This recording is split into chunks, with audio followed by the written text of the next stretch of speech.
Good morning and welcome to another day. It's 3:30 in the morning right now here in Kuala Lumpur beside the Klang River, and I'm on my way to KL Sentral to catch a bus out to the airport because this morning, finally, at long last, I'm heading back to Myanmar.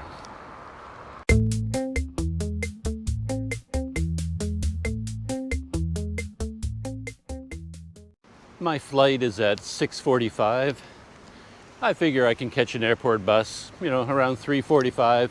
Gets me to the airport at 4:45, which is still 2 hours before my flight. So if everything goes smoothly, I should be able to get to the airport in plenty of time. Fingers crossed. Packing up was a bit more complicated than normal for me, and that's because yesterday, my last day in Kuala Lumpur, instead of just packing, I decided to make one of those what's in my bag videos. And it was actually kind of useful for me because I took all of my gear, everything that I was bringing to Myanmar, spread it out on my bed, grouped it all together, and then I talked about everything that I was bringing with me. And then I slowly packed it up and put it away into my backpack. But that took a long time, a lot longer than I expected. So I started running out of time towards the end of the day. I wanted to go to bed really early to make sure I was rested for today, but that didn't end up happening. I don't think I got to bed until about 10 o'clock. And then I couldn't fall asleep. There's nothing I could do. All I could think about was my alarm going off at 2 a.m. And I kept thinking about the alarm, kept thinking about all the packing and where I was going the next morning now, and I just couldn't fall asleep. So I pretty much just lay there in bed for 4 hours from 10 until 2, and then before the alarm even went off, I just got out of bed and started getting ready to go. So I'm not in the best frame of mind this morning, pretty tired and a little bit frazzled. But that's kind of to be expected, These days, we fly to other countries almost as easily as we used to go, downtown or down to the park, But it's still, a stressful experience. I'm just arriving at the KL Sentral Airport bus area just now, and there's a airport bus waiting up ahead there. I'm not sure what their schedule is this early in the morning, but they seem to leave quite regularly. It costs about 12 ringgit for this bus trip to the airport. And my timing was good because just as I arrived here and got underneath the roof, it started to rain quite heavily outside. So I got here within a minute or two of the heavy rain. Good timing.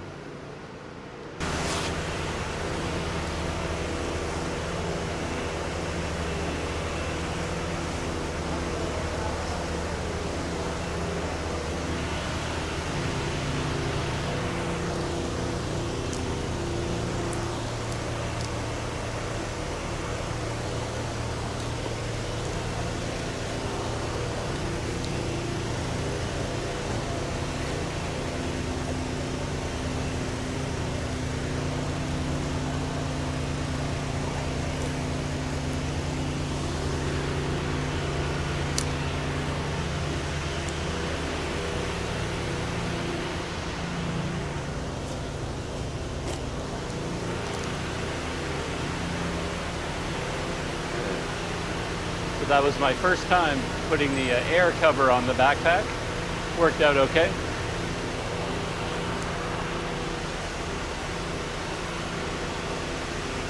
Yeah, I like that. And I've got my GoPro jaws clamped to an electrical line here, and so that's kind of handy too. There's my bus ticket, and about to get on the airport bus. Good morning.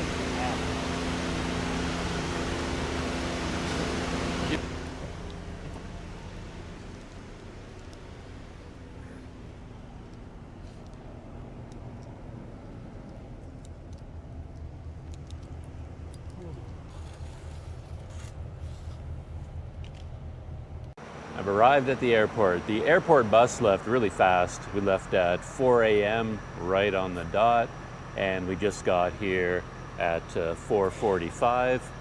So yeah, less than an hour to get to the airport, and I have 2 hours before my flight, so perfect timing. Got my luggage cart ready to roll into the airport and slowly make my way through the formalities. I think I'm all set. When you check in for a flight to Myanmar, you have to show them your visa or your visa approval letter when you check in for the flight. Like AirAsia always asks to see it. If you don't have a visa for Myanmar, they're not going to let you onto the plane.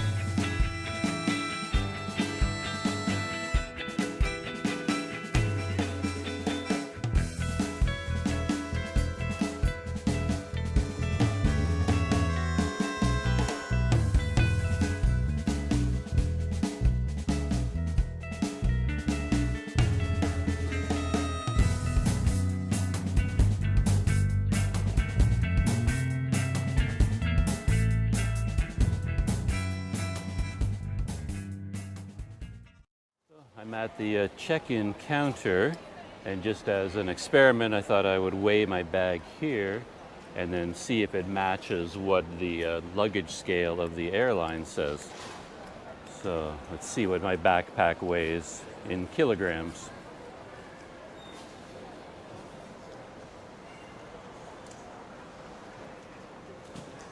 It said 12.89. Let's try that again.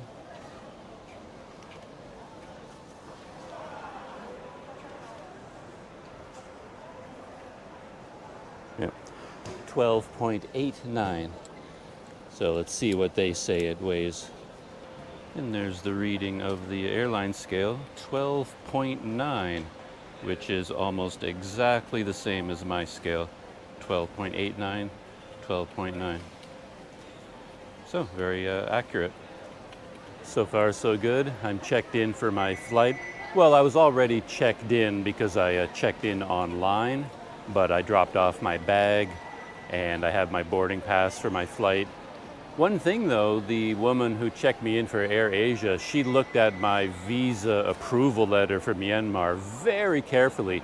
She went over it 3 full times, like line by line, looking at every number, comparing every date to everything on my passport, to my ticket, going back and forth down the entire line of information.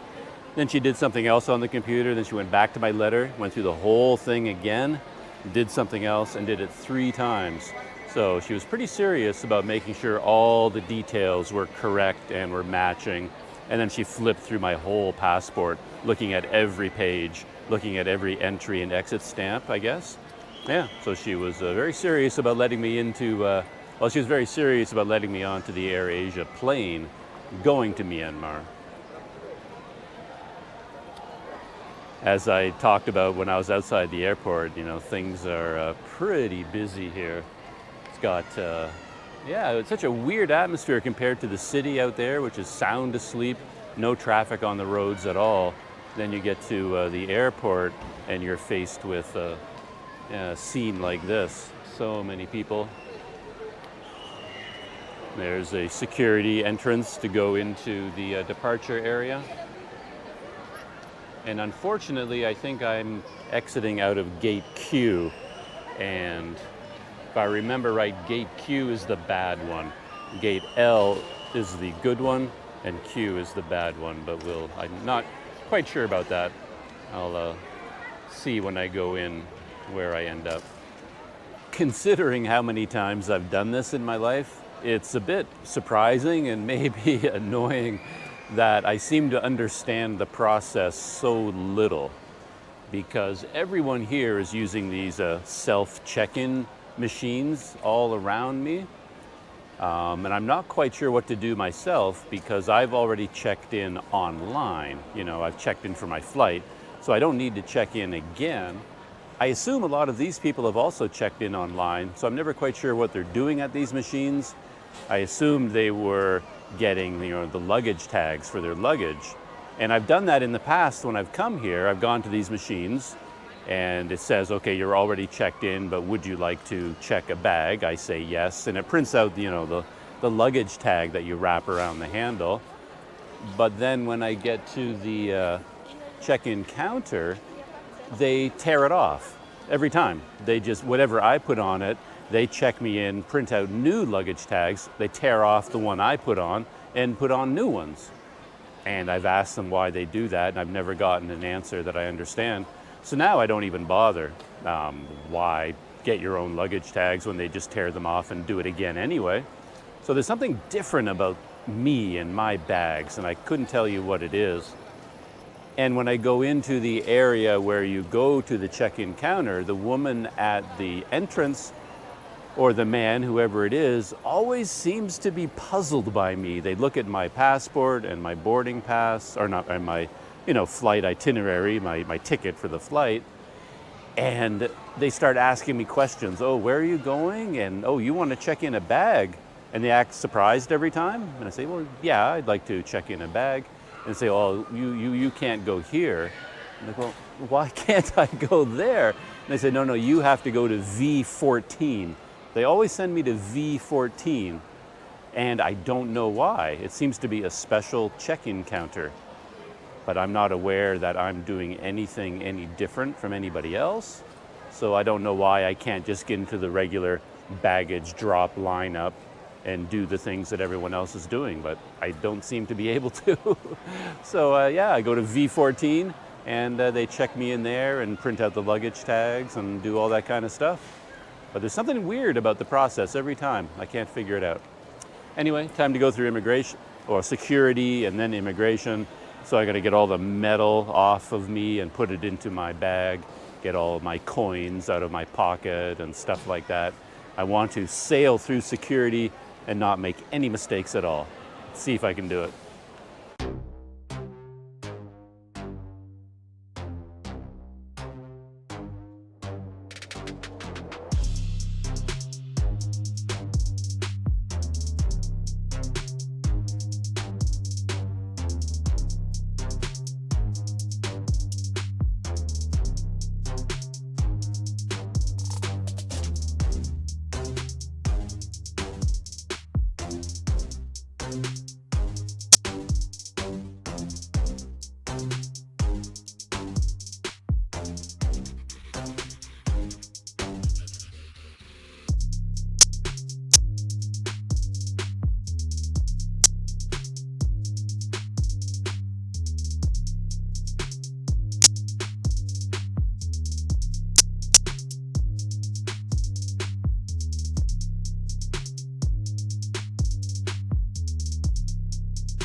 Was wrong about the good gates and the bad gates.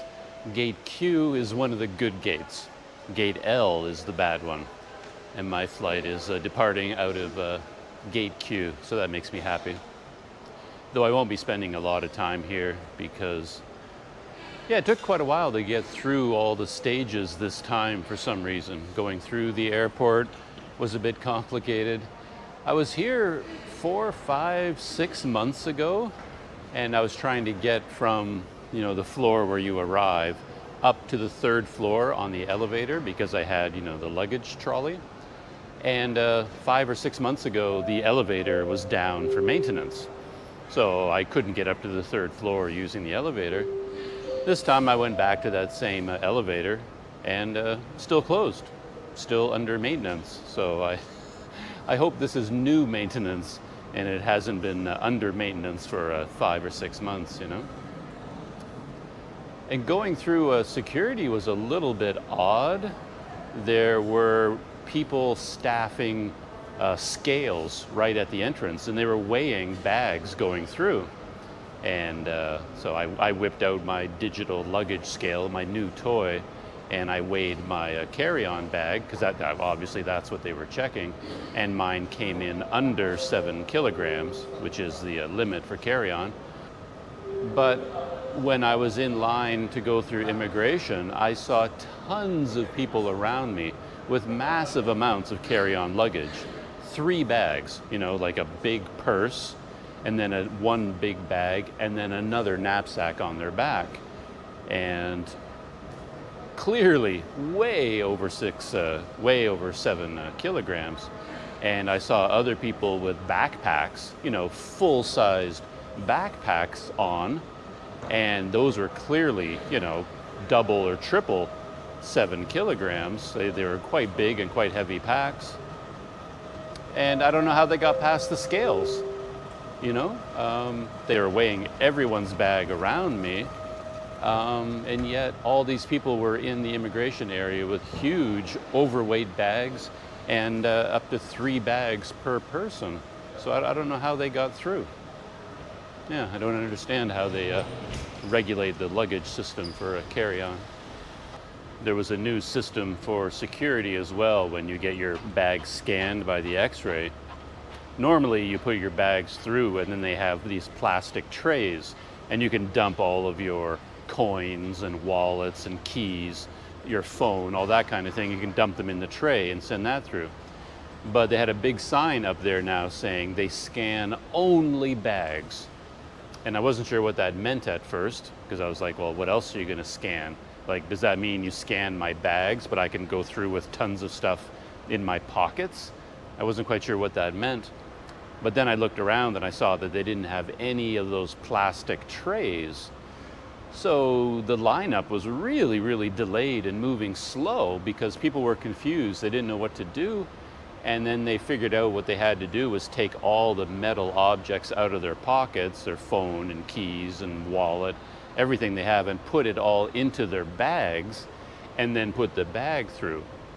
I guess when the sign says, you know, we scan bags only, that means they've gotten rid of the plastic tray system.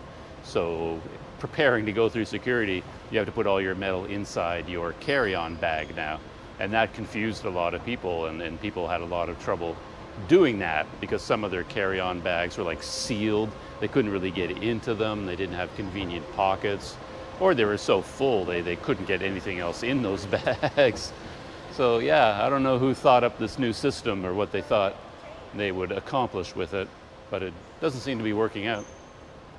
Even the lineups for immigration were confusing this time because there were quite a few counters open, and when you're standing in line and it's your turn next, it's difficult to see which immigration counter is open, and a lot of people would just be standing there, you know, looking around, not paying attention, and meanwhile there's an immigration officer open and waiting for someone, and then all the other passengers have to tap that passenger on the back and say, listen, okay, go, you know, there's an immigration officer open. But this time, for some reason, some of the immigration officers were signaling people to come and some weren't. So people were waiting in line, and then they'd see an immigration officer was open, and they would go to that counter, and then they got yelled at to go back because they weren't ready for them yet, and said, oh, we'll signal you when we're ready. So now some of the people in line were waiting for the immigration officers to kind of, you know, give a little hand wave and say, okay, come. But some of them weren't doing that. So all of us passengers in the lineup were standing there not really sure what to do because there'd be an immigration officer open, but we didn't dare go over there until she signaled us because that seemed to be the new system. But then they would get angry with us because we're not coming, you know? It's like, get over here, you know, I'm open, that kind of thing. So yeah, there was all this confusion about, do we just go to the open desk or do we wait for them to signal us? All the officers were using different systems. Mass confusion at the airport this morning. And this is why this is the good boarding area. It's very wide open here. Lots of restaurants, lots of seating in this area, that area over there, and then down below. It's very wide open and spacious. And the other boarding area, for some reason, has none of this. It's just like a narrow hallway, and it's so crowded there. There's not room to even move. So it's a very uncomfortable and kind of frantic atmosphere over there. But over here, yeah, it's nice and casual and relaxed. I would normally sit down here and relax for a while, but it's getting pretty close to the time for my flight to start boarding. So I think I'm going to just keep going over to my departure gate, and because I have to go through security again, as far as I know, and that could take some time. All right, let's head. I have to head down these escalators and then head to my gate, gate Q3, I believe. Going to check my departure gate one more time before I head down. It's mine up there. 645 AK 504 to Yangon, gate Q3.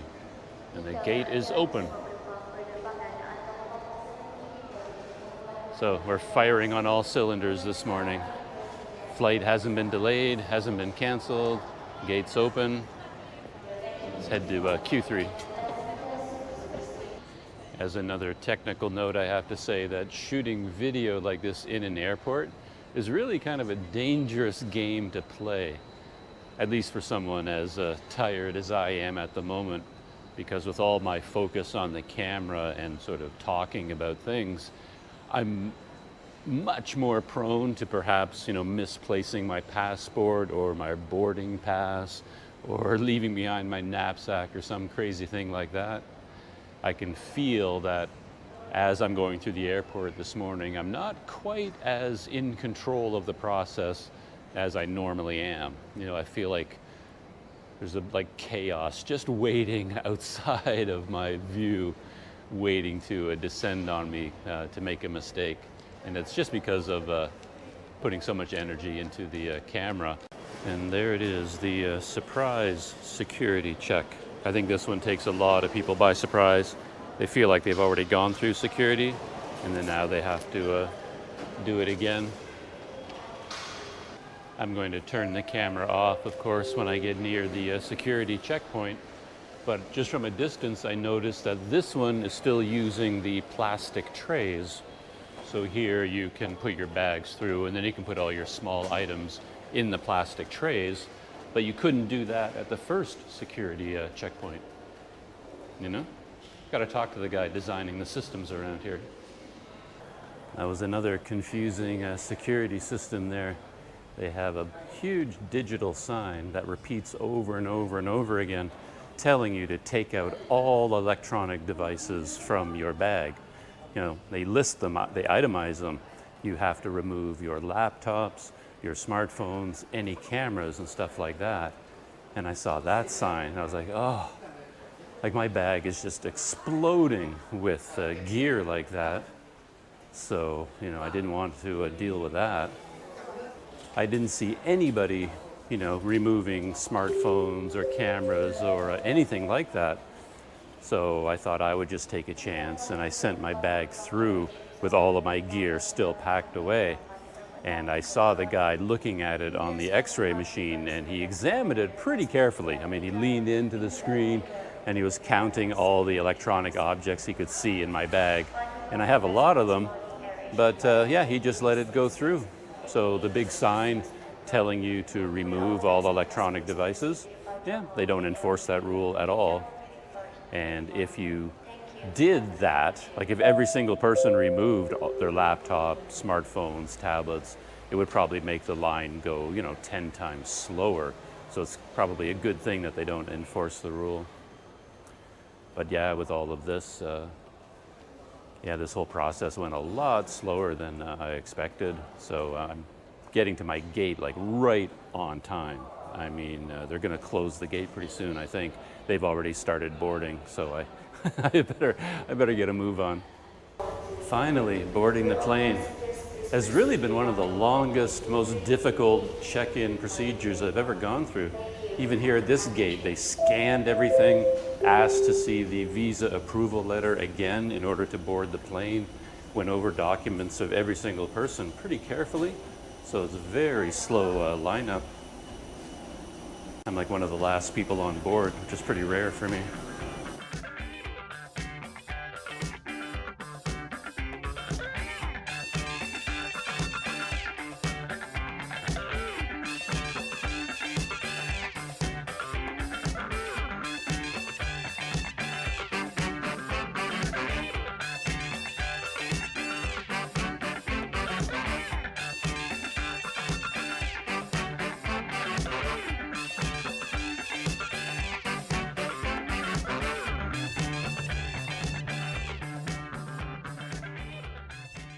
Flight today. Yeah. The whole airport seemed kind of crazy this morning. Every step was really slow. That's 27. He's supposed to one that is there. So, Do you mind, sir, if it's okay? Just got 2 kids here. No, I don't mind if they don't mind. Is there any room left in any of these areas? wait, I first check. No, it's already full, sir.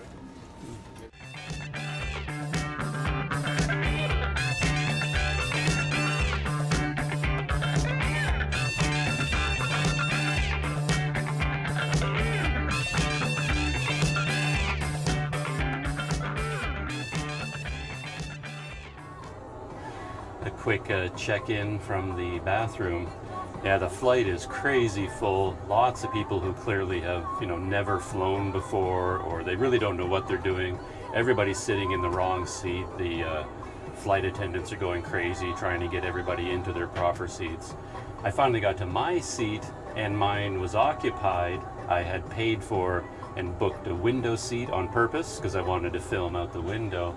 But a man was sitting there with 2 young children, so they stuck me in a middle seat. Plus, there's absolutely no room for my bag in the overhead compartments. There's so much luggage on board. Yeah, not a great flight so far. Lots of adventures, but I feel the plane moving, so I better get to my seat.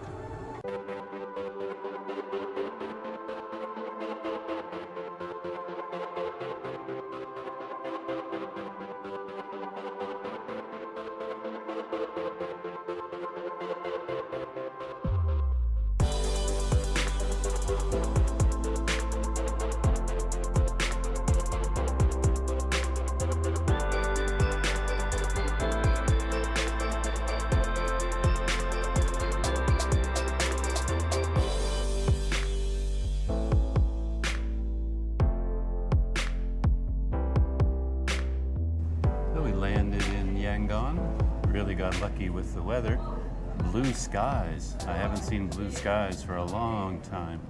Sunny, not raining. That's my plane down there, Air Asia jet. So here I am in Yangon once again. Nice to be back. I went through all the formalities in the airport quite smoothly.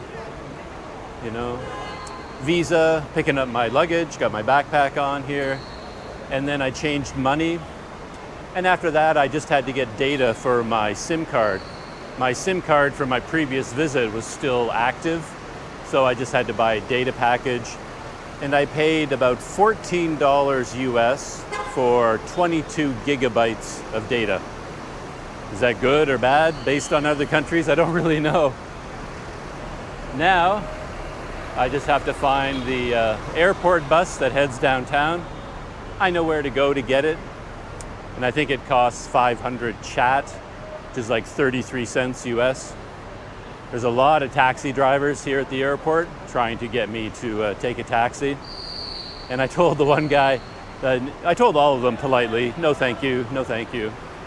But then one guy was a bit more insistent, and I said that, well, I'm just taking the airport bus. And he said, bus is so bad, very, very bad. And that's the standard line of taxi drivers around the world. Bus is bad, taxi is good. When I was in Kuala Lumpur, I was talking a lot about the lack of proper signs for some of the buses there, you know, the Go KL buses. So it's only fair that I make the same critique here. You know, I'm here, I know the airport bus stops here, but there are no signs of any kind, you know, indicating this is a bus stop or an airport bus. The only reason I know about it is that I did the research on the internet before I came here. If I didn't know that, if I hadn't done that, I would have no idea that the airport bus existed or even that it came to this spot. The airport bus is convenient for me because it goes to Sule Pagoda, and that's the area where all of my guest houses are, where I stayed before.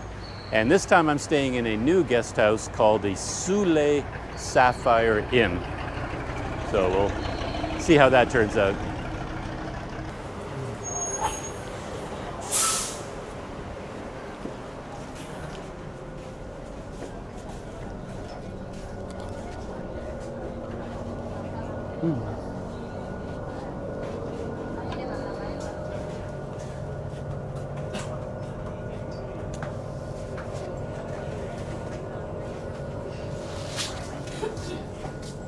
Here I am on the airport bus. Had a nice seat waiting for me, and got an air conditioner blowing right down on me, so I'm a happy camper. Yeah, I think it takes 40 minutes to an hour, maybe less than an hour to get to downtown, to Sule Pagoda, and then from there to my guest house. Yeah, I had a wonderful chat with the woman sitting beside me. She's the woman from Australia. She was traveling with her husband and their 2 daughters, and I guess they go off on lots of trips together as a family. So it was no big deal for the young girls to be on a plane, flying to Myanmar. They're staying here for about a week, and then flying back to Australia.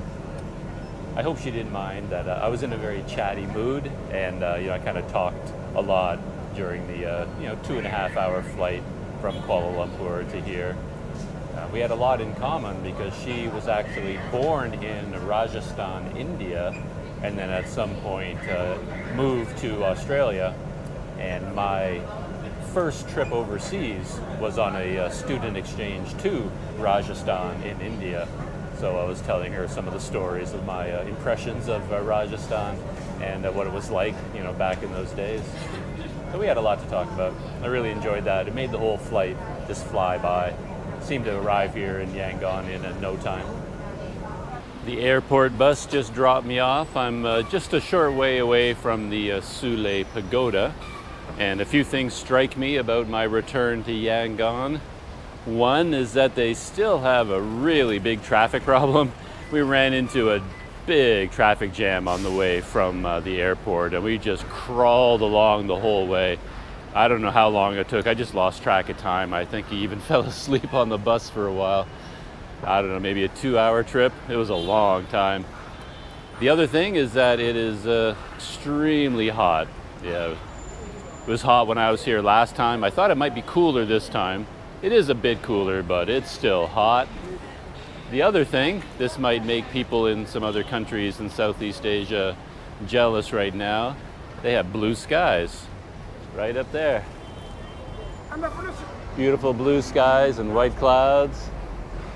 And the last thing, they still have all the old colonial buildings like those across the street there.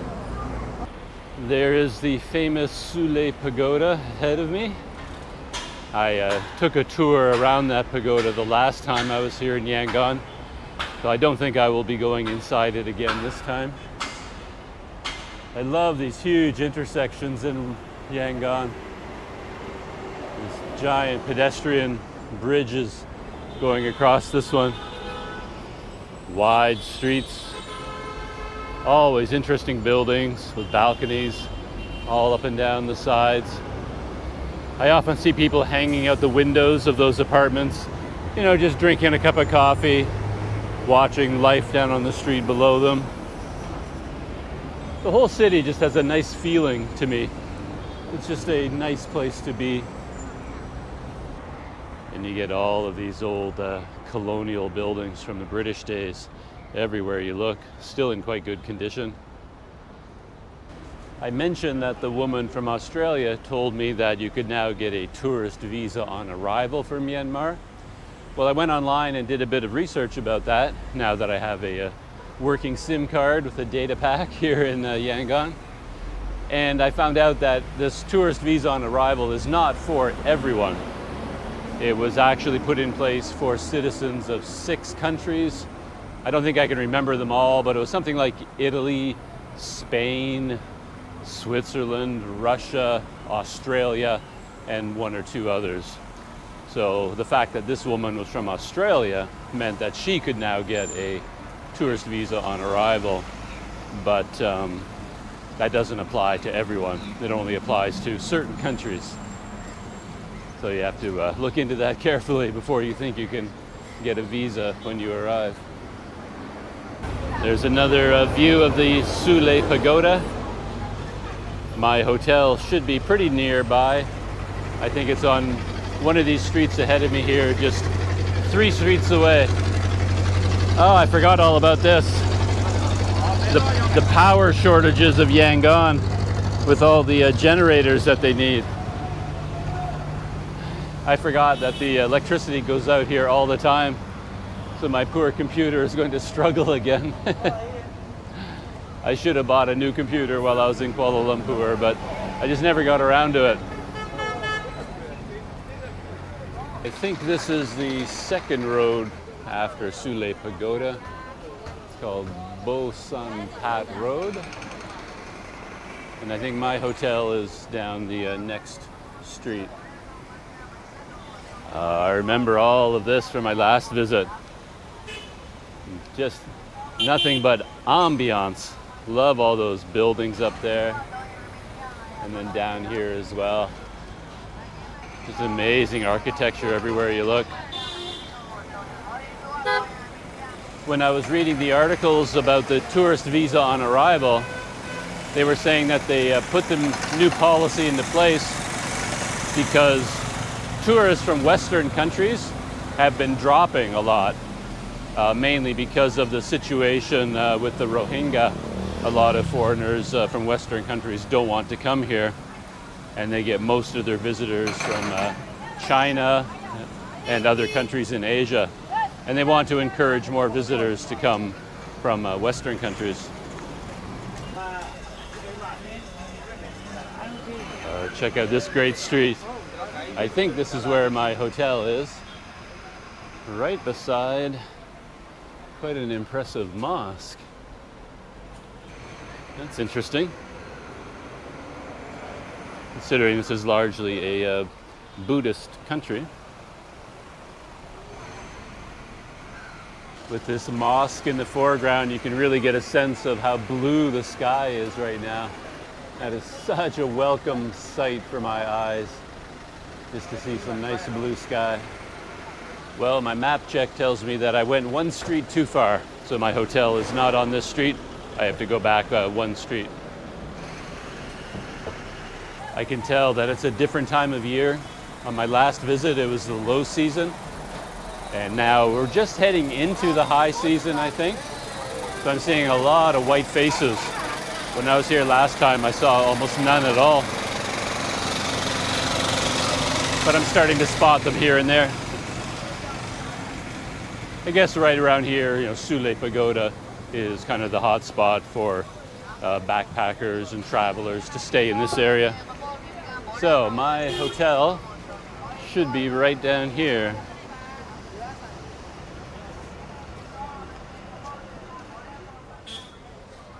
Yeah, after I get there, I'll give a tour of my new room. And I think that might be all I'm going to do today, other than find water and food, coffee, settle in. Looks like there's some really nice tea houses right here. Maybe I'll check one of these places out.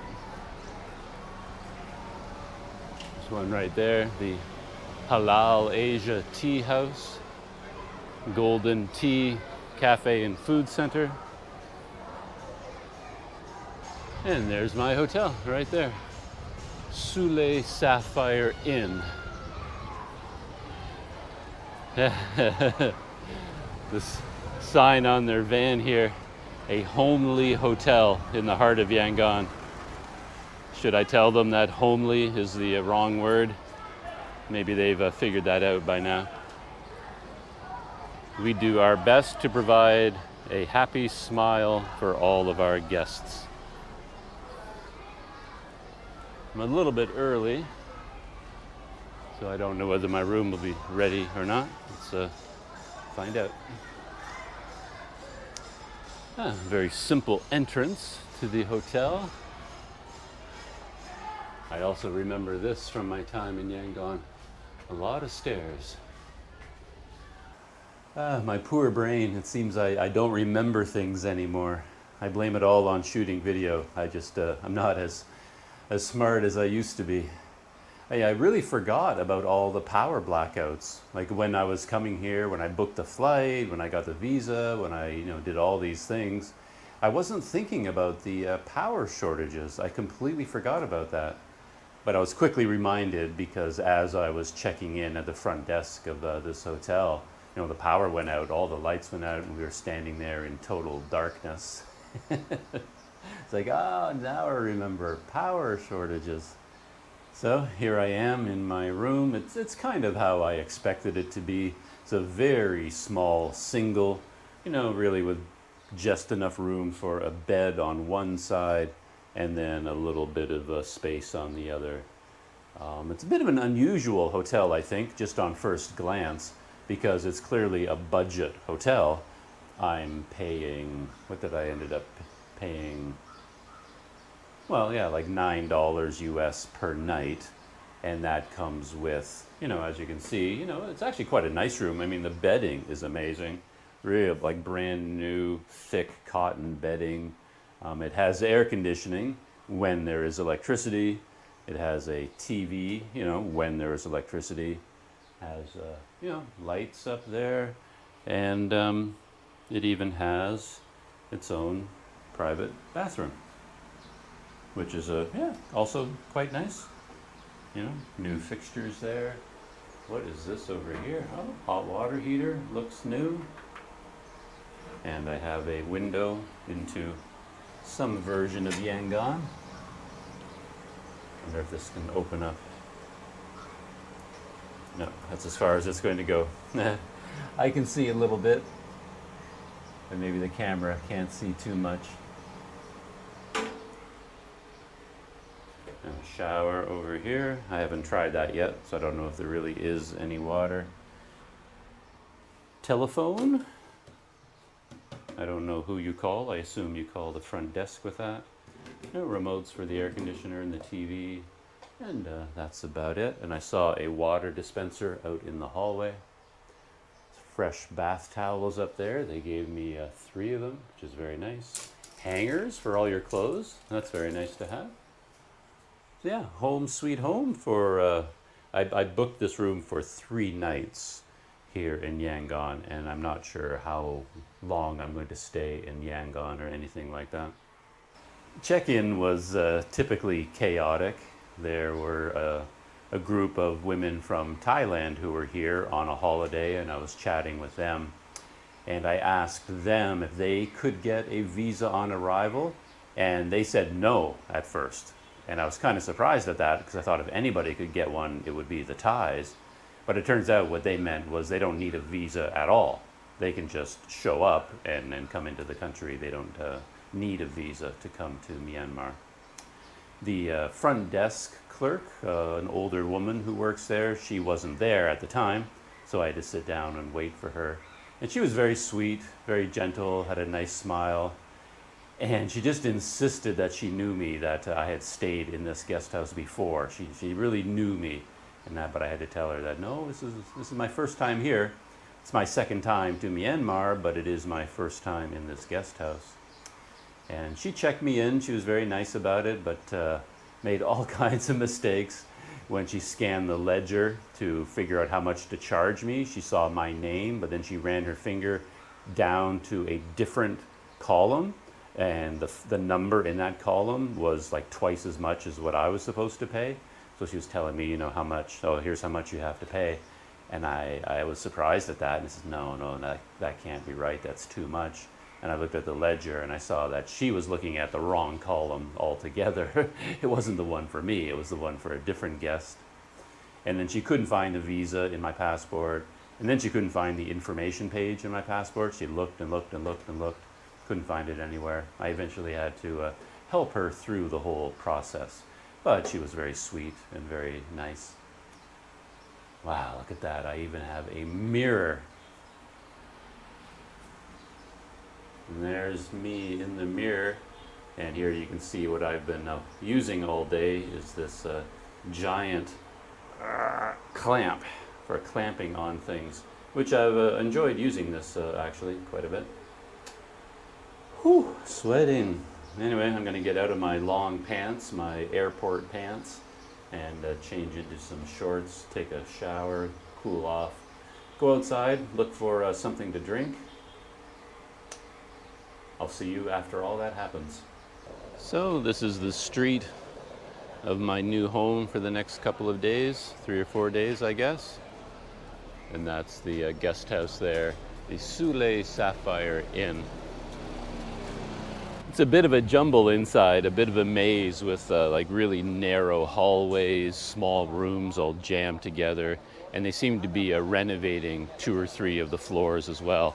So it's sort of like staying at a construction site. And the the gentle and sweet but rather disorganized woman at the front counter, she called me down to the desk and went on this long explanation about how when I checked in, she did something wrong with the calculation for my room rate and I owed her more money. So I gave her just a tiny bit of a hard time about it. I made her admit that it was, so you made a mistake and said the wrong amount. And she says, yes, it was my mistake. But I still had to give them more money. That was not going to change. It was only like 4,000 chat or something like that. So I paid them the extra money. There's always little things that are slightly annoying. For example, the room rate is quoted in US dollars. So you book the room according to US dollars. But then if you want to pay in the local currency in chat, they have their own exchange rate. So they make a calculation based on the exchange rate that they invent in their head. And it's not the same exchange rate that you pay at the bank. So when you change dollars into chat, you lose out, because the banks make sure they profit from you. And then when you check into the guest house, they use a different exchange rate, and then you lose out to them as well, It's always leaves a little bit of a bad taste in my mouth when stuff like that happens. And when you're talking about stuff like that, you could probably extend it as far as the electricity and the air conditioning and all that kind of thing. Because, I paid for a room with air conditioning, with Wi-Fi, with all these things. But then, of course, the power goes out for 4 hours after I checked in. For 4 hours, there was no power. So there is no air conditioning, no Wi-Fi. And of course, it's not like the hotel owners will, offer a discount of any sort for something like that. It's not their fault. The city and the country just has a very unreliable power supply, and they have rotating blackouts. So it's not their fault. But at the same time, as a guest at their hotel, you sort of feel like maybe a little discount should come your way when, 30 or 40% of the time you don't actually have any of the facilities that you're paying for. Am I wrong? So I got my water from the convenience store, and I really needed it. I found with the flight today and sort of the irregular day, I guess I didn't drink enough or something. Ended up with a really bad headache, and I needed some water, I think, to help that. I think it was a dehydration headache. Slowly going away now. I'm just going for a little walk after getting the water. After my little story about the 3 or 4 different ways that you as a foreigner and as a guest at a hotel, you always end up on the losing end of all these transactions, You lose just a little bit of money on the exchange rate, then you lose more money on the exchange rate at the hotel, you know. And one thing I didn't mention was that when I first checked into the hotel and she told me how much the room was, and I gave her the money for the room, she didn't have any change. So she couldn't give me change, and she told me, you know, later, I will give you your change, so don't worry about it. So I was expecting her to give me money, and then she calls me to the desk on my way out, and instead of giving me the money that I thought she was going to give me, she asked me for more money. So it was kind of a injury added to insult sort of situation. But after all of this happened, and after telling all this story on camera, I go into the convenience store to buy, you know, a bottle of water, and on the floor I find a $5 bill. A US $5 bill is just lying there on the floor. And I picked it up and I showed it to the people around me and asked, you know, is this yours? Is this yours? Nobody said it was theirs. You know, I showed it to the women at the cash register, you know, is this yours? Did you drop this? Nobody claimed it. So I ended up making $5 by finding money on the ground. So maybe there's a justice after all. And here's another little bit of justice. This car came up behind me and honked pretty loudly. And you know, the cars do that here all the time. They just drive along and blast their horn at all the pedestrians. And I was a little bit annoyed at how much they're honking at me. And then I see this truck, you know, busy loading and unloading, and it's blocking all of the traffic behind me. So all the drivers are annoyed and they're honking at the truck now. So all the cars that were honking at me to get out of the way, they get blocked by a delivery truck. So justice was served on them as well. That's one thing about these streets. They are very difficult to navigate for everybody. For me walking around, the streets are just too narrow. And there's barely enough room for one car to get down here. And of course there's, you know, no sidewalk at all anywhere.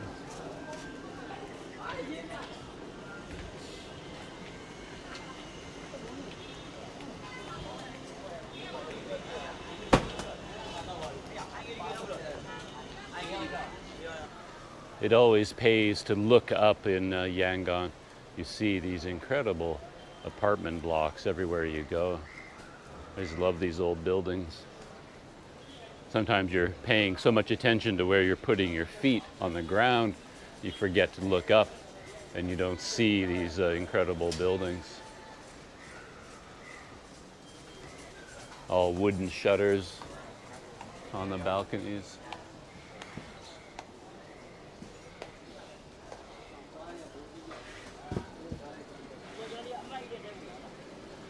Another advantage to looking up is you get to see the blue sky,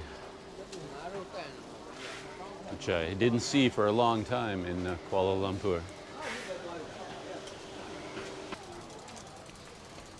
There's the $5 that I found on the ground. I started to wonder if maybe it was counterfeit or something, but it looks real to me. So $5, that's 7,500 chat, just about. So I ended up making a profit on my hotel room.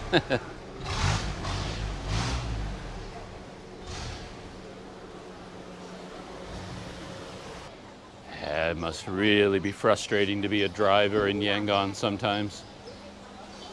You see this taxi here is stopped for a delivery, loading up with supplies from the stationery shop.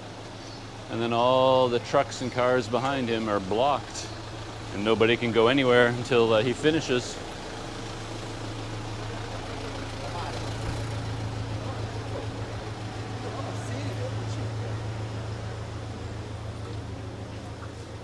I remember walking down this alleyway last time I was in Yangon, all the printing shops.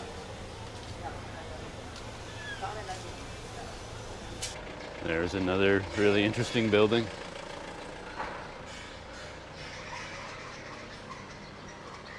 And like I said before, I really like the balconies. I love the idea of being able to stand on a balcony like that, you know, have a cup of coffee. and look out over the street. I turned up another one of these alleyways. Amazing buildings from one end to the other. This might be the same laneway where my hotel is located, but I'm not sure. If it is, it's up ahead here on the left. Check this place out. All the moss growing on the outside and the plants, the laundry.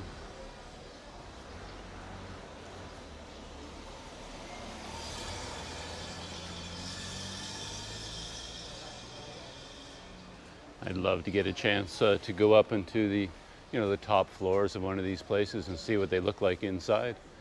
See who lives there. I mean, clearly families live there with all this laundry out on the balconies. But I don't know what the housing looks like inside.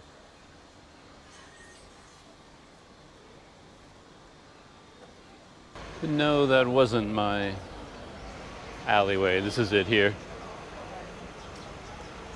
I remember now because of the tea houses down here, the Asia Tea House and the Golden Tea Cafe and Food Center. And there's my guest house right there, the white and brown building with the big balconies. So I guess they must have some large double and triple rooms that open up onto those balconies. I haven't had a chance to have a cup of coffee or tea all day, so I thought I'd pop into one of these tea houses beside my guest house and see if I can get a cup of coffee or something like that.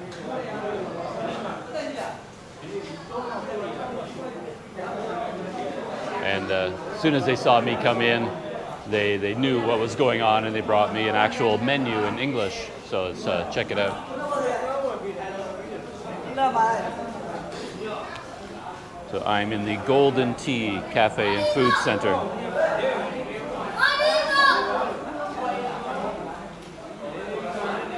A whole bunch of food.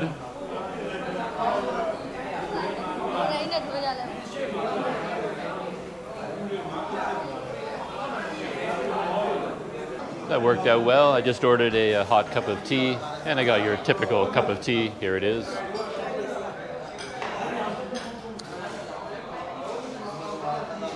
So, here's my tea.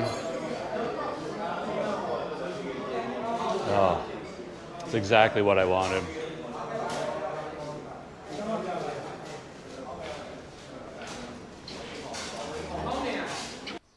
And I think that is it for today's adventures, my flight from Kuala Lumpur to Yangon. These travel days are really funny because by the time you get to the end of them, the beginning seems so far away, it's hard to believe it even started on the same day.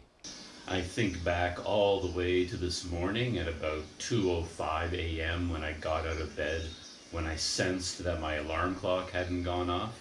And it just surprises me that that was this morning. I mean, that was this morning on the same day, and yet it feels like it was a week ago or something like that because, it covered so much ground today. So yeah, it's been a long day. I'm back in my guest house room now after exploring a little bit of this neighborhood and having a cup of tea at the neighborhood tea shop. That was really nice. That cup of tea, by the way, was 500 chat, which is about 33 cents. The same as the cost of the airport bus to take you all the way from the airport to downtown. That was also 500 chat. And my cup of tea was 500 chat. But electricity has come back on, which is nice. So I've got the air conditioner running up there. So the room is nice and cool. And my clothing, which was drenched in sweat, is now starting to dry out a little bit. I'm going to take a cold shower, lie down here and relax, and call that the end of today and the end of this video. Welcome to Myanmar, part 2.